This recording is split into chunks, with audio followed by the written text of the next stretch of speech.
Alors, bien aimé dans le Seigneur, comme je disais dans la vidéo précédente que désormais pour que Dieu te révèle ta destinée, ton champ de vie, ta mission sur cette terre, même pour ton conjoint, pour ton mariage, pour ton avenir, pour tes projets, pour ta prospérité, il faut désormais que tu mènes une vie de sanctification.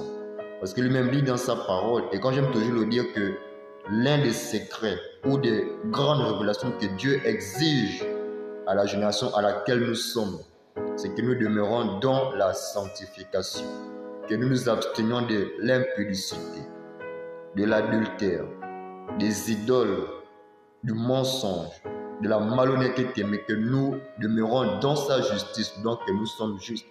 Beaucoup me diront que c'est impossible en cette génération de vivre une vie de sainteté.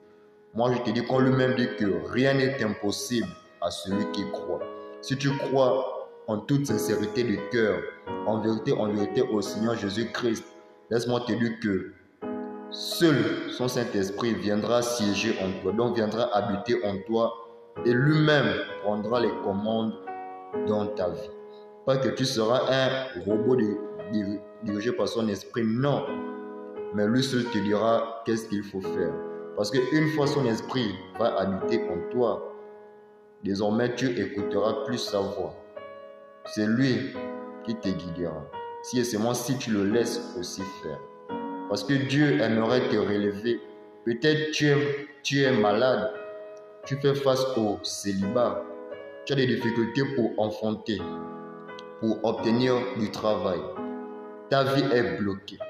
Tu sais, il y a beaucoup de personnes dans certaines familles que les alliances que nos aïeux, que tes aïeux, peut-être tu es la 5e, 4e génération, quelqu'un dans ta famille a vendu toute une lignée afin qu'aucun homme ou aucune femme ne puisse se marier, afin que tu ne puisses enfanter comme il faut. Tout le temps, les enfants sont toujours malades.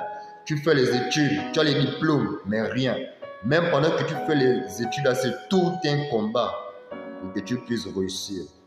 Et même pire pour que tu reçoives la grâce et le salut de Dieu, malgré que tu es à l'église, car tu peux être baptisé, tu peux être consacré, tu peux même être homme de Dieu ou servante de l'Éternel. Sache que tu es toujours bloqué et pris par les emprises des ténèbres. Pourquoi? Parce qu'il y a un membre de ta famille qui a scellé ta destinée.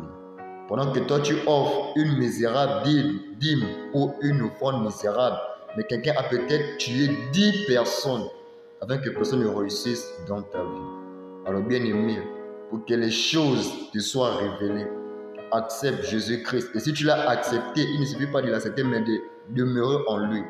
Je te dirais simplement que demeure dans son obéissance. Marche dans sa justice. Marche dans la sainteté. Car sans la sainteté, nul ne verra le Seigneur. Et sans la sainteté, tu ne peux être guéri. Tu ne peux être délivré. L'homme de Dieu peut prier sur ta vie. Mais si toi-même, tu ne prends pas à cœur ta destinée, parce que nous-mêmes aussi, nous sommes parfois la cause de nos malédictions.